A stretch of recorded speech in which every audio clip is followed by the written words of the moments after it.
Live झाल्यानंतर सांगितलं की तुम्ही चारही मागण्या मान्य केलेल्या नाही, त्यामुळे ते त्यांच्या मुंबईमध्ये येण्याच्या आंदोलनावर ठाम आहेत। आता हा पेच सरकार कसा सोडवणार आहे?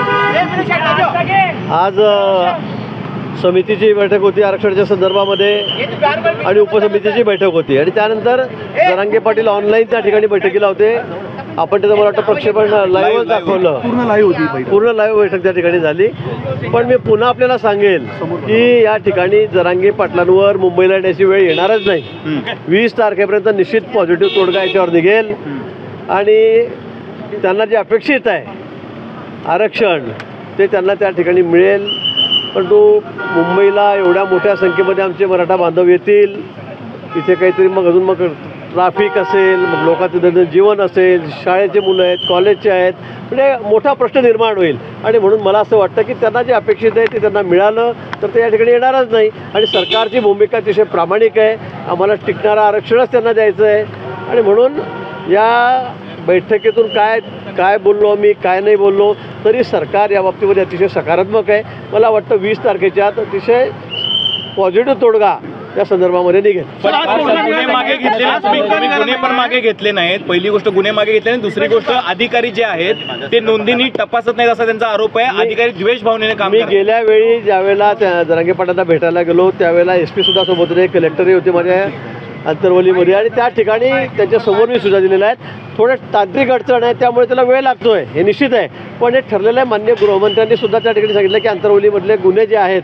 ते आम्ही त्या ठिकाणी मागे घेणार आहोत आणि म्हणून आजही मुख्यमंत्री महोदयांनी सूचना दिल्या की 169 करून किंवा ज्या पद्धतीने असेल त्या पद्धतीने गुन्हे मागे घ्या, त्या सूचना आजही दिलेल्या आहेत। मला वाटतं त्यावर काम चाललेलं आहे, पण थोडा त्याला वेळ लागतोय नक्की आहे, म्हणून आम्ही गुन्हे मागे घेत नाही असा याचा अर्थ होत नाही। पण जरांगे पाटील एका प्रकारे सरकारला डिक्टेट करण्याच्या स्थितीत असल्यासारखं दिसतंय। त्यांची भाषा, ते जे काही बोलतायत ते ताठर भूमिका घेत आहेत। ते म्हणतात की असं जर ते म्हणतात तसं झालं नाही तर आंदोलन होणार म्हणजे होणार।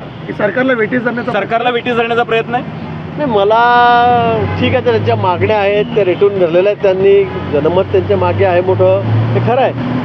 पण सरकार किती पॉझिटिव्ह आहे आपण तुम्ही लाईव्ह दाखवलं असेल, मी सांगितलं की कधी नाही, मी 30 वर्षात असं कधीच बघितलं नाही। इतके आरक्षणासंदर्भामध्ये मोर्चे निघाले, मराठा समाज निघाले, इतर समाज, पण सरकार इतकं सकारात्मक यावेळी आहे आणि इतक्या गतीने काम करतं आहे। सगळी शासकीय यंत्रणा जी आहे ती रात्रंदिवस काम करते।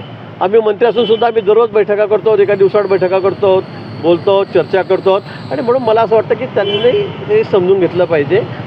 सरकारला कुठल्याही परिस्थितीमध्ये आरक्षण द्यायचंच आहे। मुख्यमंत्री महोदयांनी तर केवढं मोठं या ठिकाणी वचन दिलं जनतेला महाराजांच्या समोर आणि म्हणून मला असं वाटतं की या संदर्भामध्ये सकारात्मक तोडगा निघेल आणि 20 तारखेला जरांगे पाटलांना मुंबईला येण्याचं काम पडणार नाही।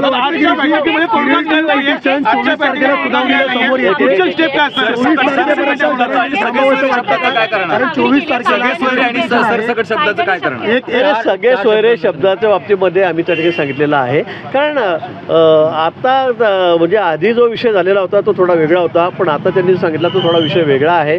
सोयरे म्हटल्यावर आता मुलगी जर आपण सासरवाडीला गेली तर सासरच्या लोकांनाही सर्टिफिकेट द्या असा अर्थ जो गृहीत आहे, अपेक्षित तो होत नाही आहे। आता त्यांनी ते मान्य केलेलं आहे, मला वाटतं याच्यावरही तोडगा निघेल। पिटिशनचा एक विंडो आहे ती ओपन झाली असं स्वतः मुख्यमंत्र्यांनी सांगितलं। 24 तारखेला त्या संदर्भातील सुनावणी आहे। 24 तारखेला क्युरेटिव्ह पिटिशनच्या माध्यमातून आम्ही सर्व तयारी केलेली आहे। मागासवर्गीय आयोग आहे तो या संदर्भामध्ये रात्रंदिवस काम करतोय। मला वाटतं त्यांचा रिपोर्ट आला, त्यांचा अहवाल आला की अतिशय एका दिवसाचं त्या ठिकाणी सेशन घेऊन अधिवेशन घेऊन त्यात आम्हाला फक्त कायदा पास करायचा आहे, त्यांना मंजुरी द्यायची आहे, एवढंच आम्हाला त्या ठिकाणी करायचं आहे। आणि म्हणून मला वाटतं की दोन्ही टिंगणे ऑप्शन आमच्या समोर आहेत। एक तर जरांगे पाटील म्हणतात तेही आहे, दुसरं क्युरेटिव्ह पिटिशन आहे, त्याची एक विंडो आपल्यासाठी उघडी झालेली आहे आणि तिसरं मागासवर्गीय आयोग हाही अतिशय वेगाने काम करतोय। मला वाटतं तिघांपैकी कुठे ना कुठे मार्ग निघेल। शेवटची मुदतवाढ द्यावी असं वाटतं जरांगेंनी पुन्हा एकदा? नाही, द्यावी लागेल, आमचा तर हाच प्रयत्न की मुदतवाढ द्यावी, पण काही झालं तरी मला वाटतं की 20 तारखेपर्यंत आम्ही यातून सकारात्मक त्या ठिकाणी मार्ग काढू।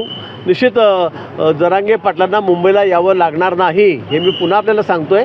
सरकार अतिशय सकारात्मक या बाबतीमध्ये आणि थोडा वेळ लागला तरी आम्हाला टिकणारं आरक्षण द्यायचं आहे. घाई गर्दीमध्ये करून परत तुम्हाला काही देऊन टाकलं, पुरत महिना 15 दिवसामध्ये जर ते नाकारलं गेलं तर मग लोकांमध्ये मोठा रोष होईल, नाराजी होईल.